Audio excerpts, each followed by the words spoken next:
de enfermidade. Havia já 18 anos e andava curvada e não podia de modo algum endireitar-se.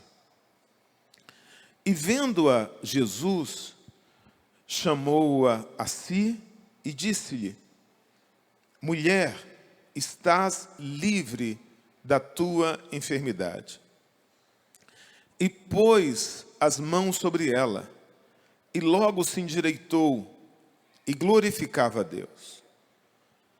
E tomando a palavra, o príncipe da sinagoga, indignado, porque Jesus curava no sábado, disse à multidão: 6 dias há em que é mister trabalhar. Nestes, pois, vinde para serdes curados, e não no dia do sábado. Respondeu-lhe, porém, o Senhor, e disse: hipócrita, no sábado não desprende da manjedoura cada um de vós o seu boi ou jumento, e não leva a beber? E não convinha soltar desta prisão no dia de sábado esta filha de Abraão, a qual há 18 anos Satanás tinha presa? E dizendo ele isto, todos os seus adversários ficaram envergonhados, e todo o povo se alegrava por todas as coisas gloriosas que eram feitas. Você pode dizer amém? Glória a Deus. Jesus estava numa sinagoga ensinando. Sinagoga era a igreja que os judeus se reuniam, porque na dispersão eles não tinham como ir ao templo em Jerusalém. Então eles se reuniam em locais específicos, chamados sinagogas, como até hoje, né, apregou o judaísmo, a religião dos judeus. Eles se reúnem, não é igreja, em sinagoga. É um sinônimo de igreja, sinagoga. E Jesus estava num sábado, que é o dia de descanso dos judeus, que é o dia da reunião principal, que é o dia do culto principal. E ali estava uma mulher que há 18 anos sofria de uma enfermidade. É de se admirar, né, que uma mulher sofrendo tantos anos com uma enfermidade ainda persistisse na sua fé, ainda continuasse indo ao templo, porque não deveria ser fácil, irmão. Doutora Bruna, uma pessoa com 18 anos, com a encurvada, ela deve sentir muita dor, sim ou não? Eu sei que ortopedia não é a sua área, mas essa mulher poderia ter muitas desculpas para não ir à igreja, sim ou não? Ela, não, eu não vou não. Eu já estou orando há 2 anos e Deus não resolve. Eu estou orando há tanto tempo e nada muda. Irmão, não eram 2 anos, é 18 anos. 18 anos curvada. Claro que aquilo deveria gerar muito incômodo. Claro que aquilo afetou diversas áreas da vida daquela mulher. Mas ela estava lá no sábado, um culto. Era conferência, pastor? Não sei, a Bíblia não diz. Era dia de batismo? Não, a Bíblia não diz, era um culto comum. Mas ela estava no lugar certo. Ela estava no lugar em que a pessoa que sofre tem que estar. Diante de Deus, diante do altar. E aquele foi o dia em que a sua vida foi mudada. Aquele foi o dia em que ela foi completamente transformada. Eu contei aqui uma história, e sempre que eu leio isso aqui, eu me lembro disso. A primeira igreja que eu dirigi, quando eu fui dirigir a igreja, ela já tinha 52 anos de existência, na época. Então era uma igreja já consolidada pelo tempo. E tinha muitas pessoas idosas nessa igreja. Aproximadamente umas 10 pessoas, sem exagero, centenárias, próximas de 100 anos, ou com mais de 100. E nós organizamos no Natal, eu e meu vice, falei, vamos distribuir um vaso de planta, uma planta e um presente para essas pessoas. E tiramos um dia para visitá-las, e fomos visitar. E uma das casas que a gente ia era a casa das tias do Rui. Oi, Jennifer, que bom te ver aí, minha amiga. Que bom te ver. Muito bom. Na casa das tias do Rui. Chegamos lá, Rui era o diácono Rui.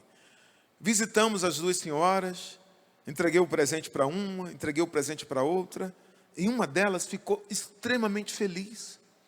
Ficou assim, Jesus, meu Deus, me abraçou, muito obrigado, pastor, muito obrigado, muito obrigado. E ficou feliz. A outra ficou feliz, mas nem tanto. A outra foi efusiva, foi, sabe? Muito claro, muito evidente a alegria dela. Quando a gente saiu da casa, eu falei, rapaz, as tias do Rui, simpática, né? Uma delas, você viu como ficou feliz? Aí o outro diácono falou, não, pastor, só uma que era a tia do Rui, a outra não é não. Eu falei, quem era a outra? Ele falou, não sei, pastor. Ué, ela não é da nossa igreja, não? Não, pastor, estava visitando a casa, o senhor chegou lá, o senhor foi dando presente para ela, vou dizer o quê, pastor? O senhor me dá o presente? Foi dando para a mulher, e a mulher, eu vou tirar o presente, mas ela não é da nossa igreja, não. Nem sei se ela é evangélica, pastor. Eu falei, não era não? Eu falei, Jesus, que coisa. E eu fico pensando que no mundo espiritual é assim. Sabe, talvez alguém precisasse muito de uma cura também. Talvez alguém precisasse muito de uma resposta de Deus. Talvez alguém estivesse buscando por anos algo. Naquele dia, Jesus foi naquele sábado, naquela sinagoga, disposto a mudar a vida de alguém. Mas essa pessoa naquele dia falou, hoje eu não vou. Hoje eu estou cansado. Hoje tem festa no Play. Hoje eu tenho que levar comida para o cachorro, para o caseiro da casa lá de Guaratuba. Hoje eu tenho que fazer... Não, não foi no culto, irmão. E aquela mulher que talvez nem tivesse mais pedindo, talvez ela nem tivesse mais clamando, ela estava no lugar certo. E foi aquele dia que ela foi abençoada. É muito interessante a história dessa mulher. A gente pode extrair algumas lições aqui. Primeiro, o problema dela era um problema extremamente grave, diga grave. Não era algo simples, não era uma coisa passageira ou algo momentâneo. Era grave, primeiro por causa da origem. Era um problema de origem espiritual. Ela não podia ser curada com nenhum ortopedista, não haveria nenhum remédio que pudesse curá-la na esfera humana, na esfera física, porque era um problema de origem espiritual. E tem pessoas com problema de origem espiritual. Nem todo problema ele é natural. Então aquela mulher tinha um problema de uma fonte espiritual. A origem do seu problema era espiritual. Outra característica, aquele problema era um problema de longa duração. Não era algo que ela vinha sentindo há pouco tempo, havia 18 anos. Era um problema que a Bíblia diz que não havia modo de que ela pudesse curar. Diz assim o texto, e não podia de modo algum endireitar-se. Ou seja, não tinha nenhum meio, não tinha nenhum remédio, nada podia consertar aquela situação, nada podia aliviar o seu problema. Então era um problema grave por sua origem, era um problema grave pela sua duração, e era um problema grave porque não havia meios, não havia remédio, não havia solução. Esse problema atingia diversas áreas da sua vida. Certamente a sua vida espiritual, né? Era um problema que afetava a sua saúde física, era um problema que a atingia emocionalmente. Imagine como mulher, na sua vaidade, né? Encurvada, andando, como ela era vista socialmente também. É um problema que afetava a sua vida profissional, a sua vida social, emocional. Havia muitas áreas afetadas por aquele problema. E claro, uma vida marcada por dor. Essa situação, na vida dessa mulher, representa algumas coisas, né? Essa mulher, por ser uma mulher encurvada, ela devia sentir vergonha disso. Vergonha, né? Porque ela era diferente das outras.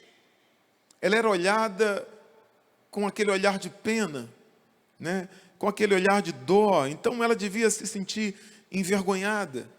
Isso devia fazer com que ela baixasse ainda mais a cabeça, com que ela tivesse até vergonha de ir a certos ambientes, certas festas, porque nenhuma roupa lhe cabia bem, né? Ela era vista com pena pelas pessoas, né? Então existem coisas que nos envergonham. Uma das coisas que nos envergonham, que nos encurvam, melhor falando, é a vergonha. Uma pessoa, quando ela faz algo que a envergonha, né? Ela vai baixar a cabeça. Ela não vai ter coragem de olhar nos olhos dos outros. Então, ela representa isso, essa mulher, uma pessoa envergonhada.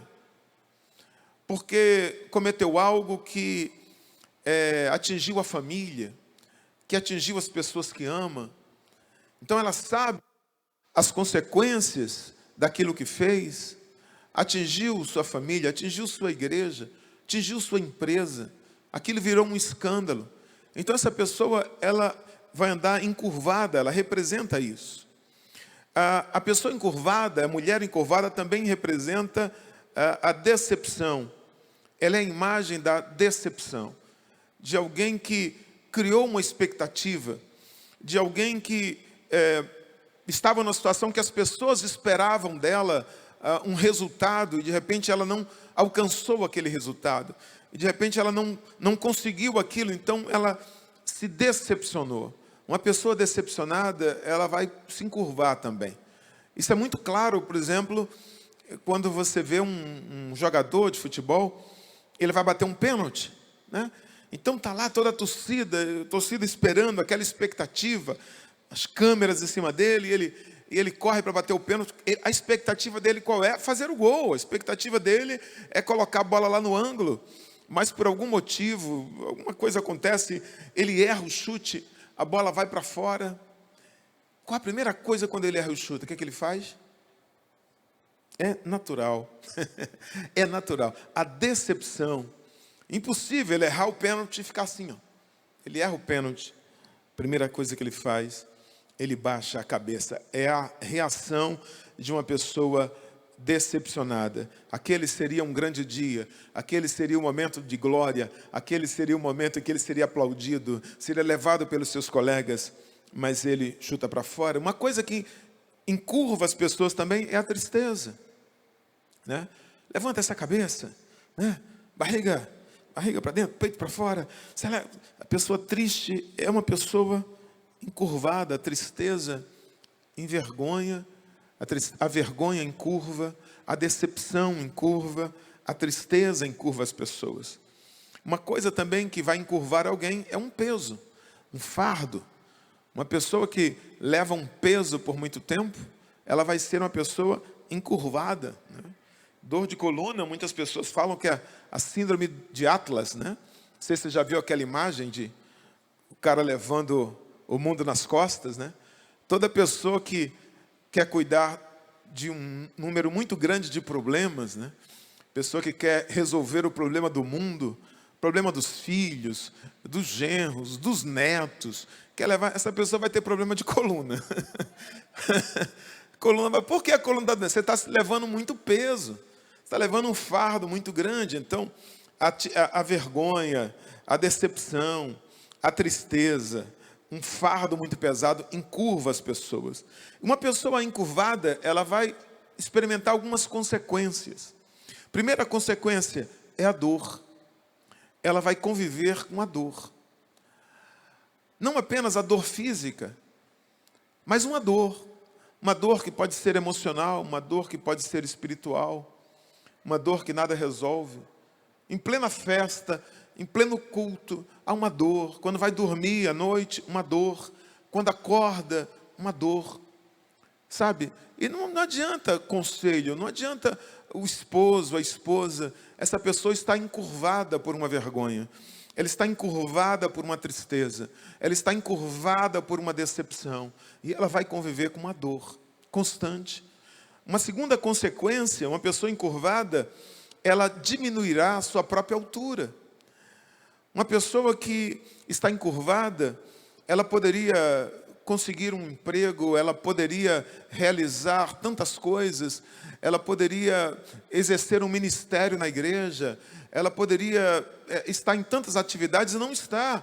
E você olha para a pessoa e você vê que ela tem estatura, ela tem envergadura, ela tem capacidade, mas ela não consegue fazer aquilo, ela não consegue explorar o seu potencial.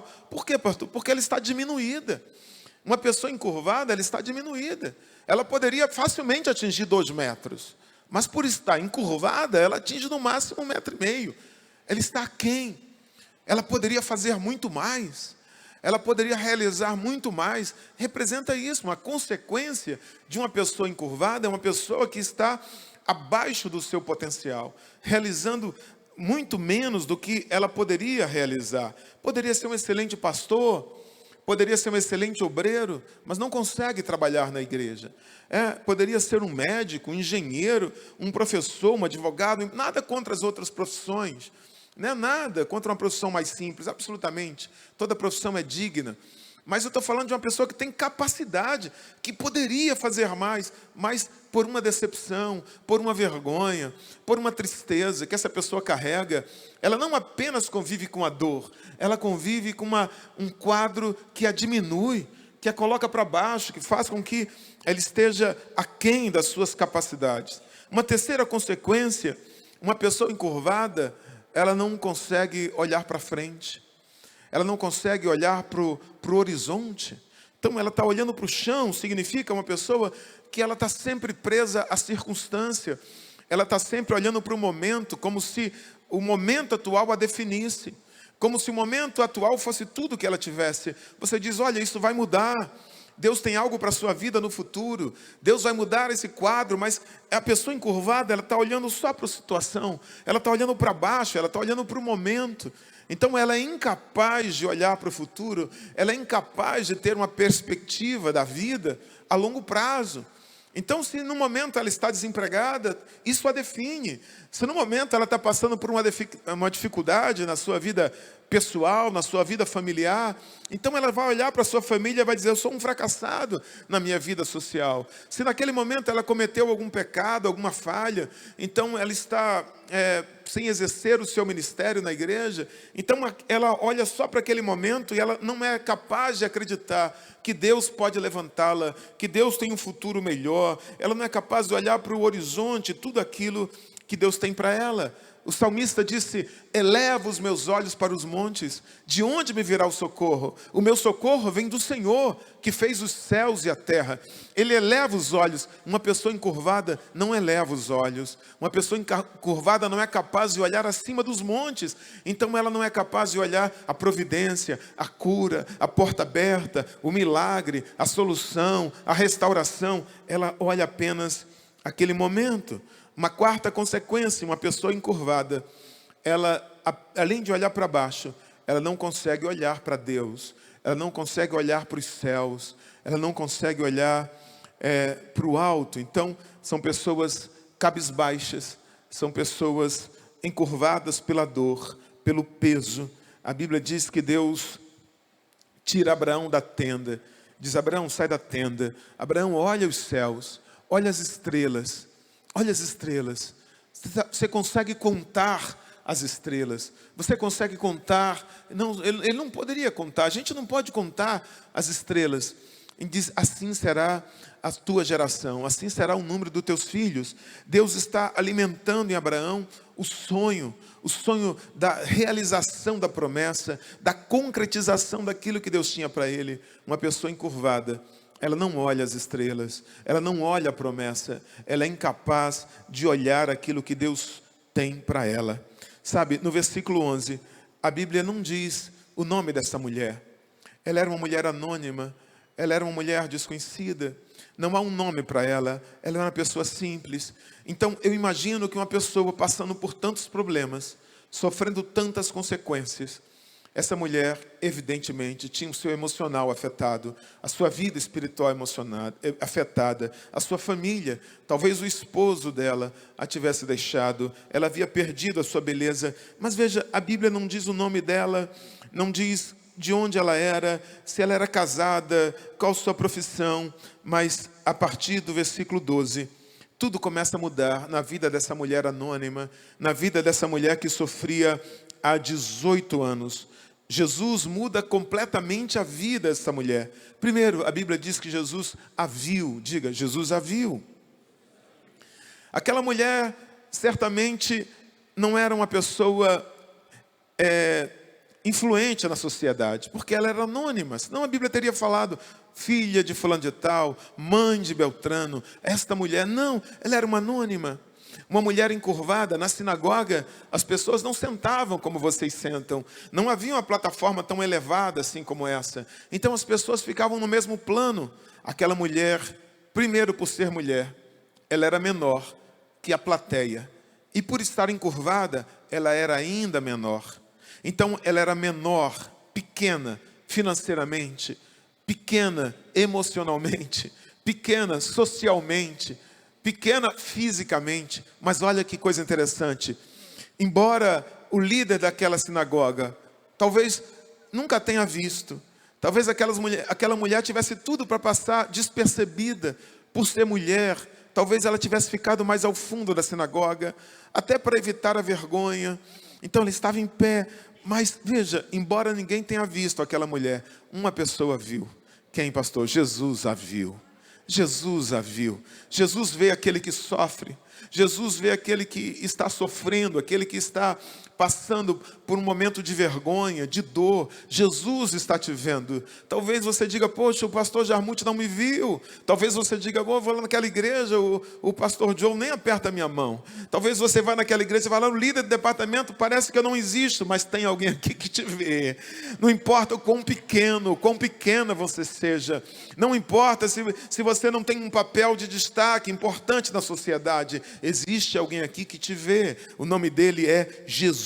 Ele está olhando para você, como ele estava olhando para aquela mulher. Esta passagem me diz como Jesus olha para o pequeno, como Jesus olha para aquele que sofre, como Jesus olha para aquele que está passando por dor. Segunda coisa, Jesus chamou aquela mulher para perto dele. Jesus também chama o que sofre para perto dele. Jesus diz, olha, se aproxima do altar, se aproxima de mim. O médico não tem solução, não tem remédio. Nada nessa terra pode resolver, nada nessa terra pode mudar o quadro daquilo que você está passando. Mas se você se aproximar de mim, eu tenho a solução. Se você se aproximar de mim de verdade, eu tenho uma resposta, eu tenho uma cura, eu posso mudar esse quadro. Jesus chama aquela mulher para si, e Jesus não chama como chama qualquer pessoa. Aquelas pessoas olhavam para aquela mulher e diziam, ela é uma amaldiçoada. As pessoas olhavam para aquela mulher e diziam assim, Deus está irado com esta mulher. As pessoas olhavam para aquela mulher e diziam assim, ela é uma problemática. E as pessoas se afastam das pessoas problemáticas. Eu não quero estar perto daquela mulher, ela já vai falar da dor, ela já vai falar que está doendo, ela vai falar dos problemas. Então ela devia ser uma mulher evitada, porque ela tinha muitos problemas. Mas Jesus não a evita, Jesus a chama para si, e Jesus diz, ela é filha de Abraão. Jesus está dizendo, ela também tem direito à promessa. Ela pode estar sofrendo uma pressão espiritual, Satanás pode ter aprisionado ela, mas ela tem direito à promessa, ela tem direito ao milagre, ela tem direito à cura, porque tem uma palavra sobre Abraão, e ela é filha de Abraão. Jesus a chama de filha de Abraão. Terceira coisa, Jesus falou com aquela mulher. Obrigado, meu querido. Jesus falou com aquela mulher. Jesus falou com ela. Talvez ela tenha entrado anos a fio naquela sinagoga, ninguém nunca falou com ela. O palestrante certamente nunca falou com ela. Talvez alguém tenha cumprimentado com um bom dia, um shalom, mas o palestrante, a ver, Jesus está ensinando. Jesus a chama para perto, e Jesus fala com aquela mulher, com sua doce voz. Jesus está falando em Provérbios 4:10, o Senhor diz, ouve, filho meu, aceita as minhas palavras, e se multiplicarão os anos da tua vida. Deus está falando com pessoas. Deus sempre está falando, irmãos. Deus sempre fala com os filhos, com as filhas, especialmente com aqueles que sofrem. Esta correria da vida, esta correria frenética em que a gente vive, muitas vezes nos impedem de ouvir Deus. Se você está nesse lugar, escute, sempre que você entrar aqui, com o seu coração aberto, Deus vai estar disposto a falar com você. Falar de forma pessoal. Eu sei que a gente prega aqui, e a gente prega, às vezes a igreja está cheia, 2.000 pessoas aqui, mas Deus sempre fala de maneira individual. Quando você está com o coração aberto, sempre que os seus ouvidos espirituais estiverem atentos. Pode ser uma frase, pode ser uma palavra, mas Deus vai falar com você. E uma palavra dele pode endireitar aquilo que está curvo. Uma palavra dele pode trazer vida ao que está morto. Uma palavra dele pode trazer libertação, abrir portas ao que está aprisionado, ao que está preso. Uma palavra dele pode transformar tempestade em bonança. Pode mudar o quadro. Jesus falou com aquela mulher, Jesus fala com cada um de nós. Quarto e último lugar, Jesus tocou na vida dela. A palavra trouxe ela para Jesus. Jesus fala com ela, mas agora Jesus toca nela. Quando eu olho essa palavra, eu lembro da criação. Quando Deus cria todas as coisas com o poder da palavra. Ele disse, haja luminares, e o sol surgiu. Haja as plantas, haja os animais, os mamíferos. Mas quando ele foi criar o ser humano, ele tocou com suas mãos. Ele o formou com suas mãos. E ele formou perfeito. O Criador estava ali. O Criador toca naquela mulher de novo. Ele está tocando, ele está recriando. Ele está colocando no lugar o que está fora do lugar. Ele está trazendo de volta o que foi avariado, o que foi destruído, o que está diminuindo aquela mulher, o que está causando dor naquela mulher, o que está causando vergonha, tristeza, ele está tocando. Oh, que Jesus possa tocar na sua vida nesta manhã. Que Jesus possa tocar na tua família. Que Jesus possa tocar naquilo que está diminuindo você, naquilo que está envergonhando você. Que Ele possa tocar na tua decepção. Se você ouvir a voz de Jesus hoje, a voz dele é chamando para perto. Venha para perto, porque ele não pode tocar naquele que está distante. Ele não pode tocar naquele que está longe. Por que, pastor, Jesus me quer perto? Por que Jesus quer que eu se aproxime? Porque ele quer tocar em você. Ele quer consertar. Ele quer restaurar. Ele quer pôr fim a essa dor, a essa tristeza. Talvez você tenha batido em tantas portas. Talvez você tenha gastado recursos. Talvez você tenha criado expectativas em tantos caminhos, em tantos lugares que você foi e nada conseguiu mudar, nada conseguiu libertar você, nada conseguiu endireitar sua vida. Você continua, torto. Pastor, eu poderia ser isso, eu tinha esse sonho, eu penso em fazer isso, mas eu não consigo realizar, porque eu estou preso, eu estou escravizado. Aquela mulher estava escravizada. O homem pode se tornar escravo de uma planta, o homem pode se tornar escravo de um vício, o homem pode se tornar escravo de um sentimento, de uma paixão, e às vezes ele destrói o sonho por causa de uma planta, ele destrói a sua família por causa de um sentimento, ele perde sonhos, realizações que ele poderia, porque ele está encurvado, aprisionado. Jesus diz, se você se aproximar, eu posso tocar em você, e eu posso restaurar a sua vida, em nome de Jesus. Eu quero declarar isso sobre a vida de pessoas. Quem sabe você chegou aqui encurvado, encurvada, quem sabe você está assim, pastor, eu carrego essa dor, pastor, eu carrego esta vergonha, pastor, eu estou abaixo do meu potencial, pastor, eu não consigo olhar para o horizonte, eu não consigo ter uma perspectiva de futuro, pastor, eu não estou conseguindo enxergar as promessas de Deus na minha vida. Jesus fala com você hoje, ele diz, se aproxime, você está no lugar certo, você está diante daquele que pode mudar o quadro da sua vida. Eu quero que você fique de pé nesse momento, por favor. Quem sabe você entrou hoje aqui como esta mulher, encurvado, encurvada, cabisbaixo, diminuído, envergonhado, curvado diante de um problema, curvado por uma tristeza. Você decepcionou alguém, decepcionou a si próprio. Então você está emocionalmente encurvado, espiritualmente encurvado, sem força para prosseguir nos projetos, sem força para olhar para frente, sem coragem, inclusive emocional, espiritual, para olhar para Deus. O salmista disse, levanto os meus olhos para os montes, de onde me virá o socorro? Meu socorro não vem dos montes, o meu socorro não vem dessa terra. O meu socorro vem daquele que está acima dos montes, aquele que criou os montes. Ele está aqui hoje para falar de forma pessoal com você. Aquela mulher poderia dizer assim: não, eu estou sofrendo há 18 anos, mas eu aguento mais 18. Pode.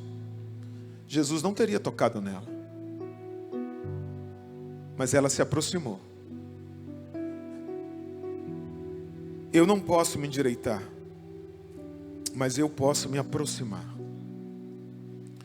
Você não pode consertar a tua vida. Às vezes alguém diz assim: pastor, eu queria muito ser um servo de Deus, eu queria muito ser uma serva de Deus, mas eu não consigo, porque eu tenho um problema, eu tenho uma dificuldade, eu tenho uma situação que eu tenho que resolver. Jesus não disse àquela mulher assim: ó, ei, se endireita primeiro, conserta a sua coluna, depois se aproxima de mim. Não, Jesus não disse isso. Ei, para você se aproximar de mim, você tem que ser perfeito. Para você se aproximar de mim, você tem que estar direito. Não, Jesus não disse isso, porque ele sabia que ela não tinha o poder de se autoconsertar-se. Jesus não está preocupado com sua perfeição. Ele não disse assim: eu vim para os sãos. Não, ele diz: eu vim para os enfermos. A questão é se esta pessoa quer se aproximar dele. Se essa pessoa reconhece que o problema que ela enfrenta, o problema do pecado, que encurva o homem, porque o pecado tem um peso, o pecado encurva a mulher, o pecado encurva o homem, embora às vezes ele não perceba, porque se acostumou com aquilo, porque ele acha que aquilo é a vida, porque aquele que está longe de Deus, ele está espiritualmente morto. Então muitas vezes ele não sente a dor, mas quando ele se aproxima, então ele pode ser tocado, ele pode ser restaurado. A pergunta que Jesus faz hoje para alguém que está aqui hoje, talvez encurvado, é essa: você quer abandonar esse fardo? Você quer abandonar essa dor, essa vergonha, esse sentimento de culpa, de decepção que tem encurvado você? Eu quero tocar em você. Se Jesus está falando com você esta manhã, você precisa tomar essa decisão. Você pode postergar isso. Você pode dizer: não, um dia, tá bom. E Jesus respeita. Tá doendo, mas eu descobri um jeitinho aqui que eu durmo e dói menos. Tá bom. Mas se você disser assim: não, eu quero ser restaurado, eu quero ser curado, eu quero ser restaurada, eu quero ser curada, então eu quero orar por você. Eu quero, no nome de Jesus, orar por você. E Ele vai endireitar a tua vida. Ele vai consertar a tua vida. Essa é uma decisão pessoal. Só você sabe o tamanho da dor. Só você sabe o quanto você precisa ter sua vida restaurada. Só você. Ninguém vai no seu lugar pegar você pelo braço, trazer você aqui. Nem eu vou insistir muito. É a sua vida que está em jogo. É muito melhor você talvez hoje enfrentar uma timidez, enfrentar uma vergonha momentânea de se expor em público, mas a partir de hoje caminhar erguido, ereto, porque Deus fez você para andar erguido, erguida. Deus não fez você para andar cabisbaixo. Deus não o fez torto. Deus não o fez diminuído. Deus o fez à imagem e semelhança dele. Você pode dizer: não vou enfrentar essa timidez, eu vou enfrentar, e hoje eu vou ter minha vida restaurada. Ou você pode dizer: não, eu vou ficar aqui mais um tempo, eu vou caminhar mais um tempo, eu vou tentar outro caminho. É com você. E Karen está aqui já? Tá? Vou pedir a Karen para cantar uma canção. Enquanto a Karen estiver cantando essa canção, se você quiser,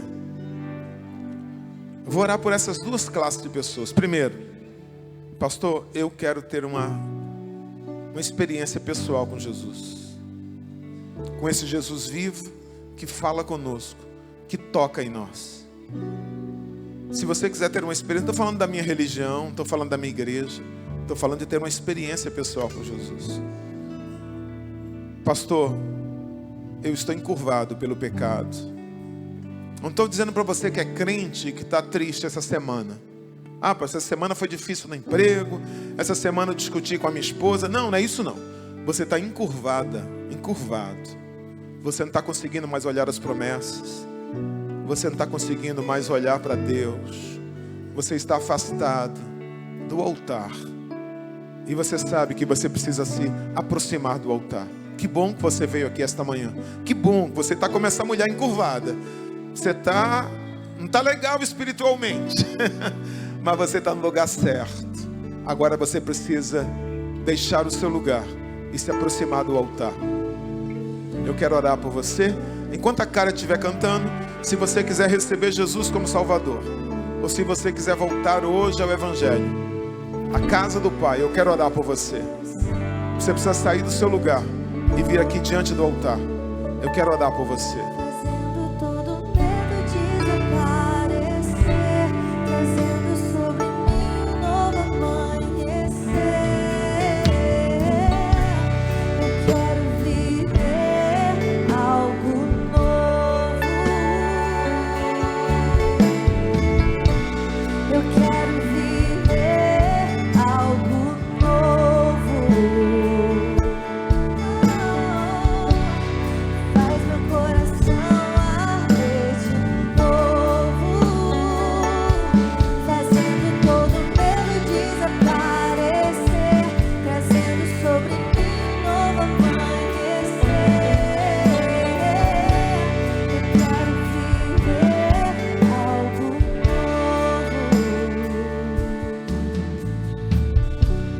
Amém.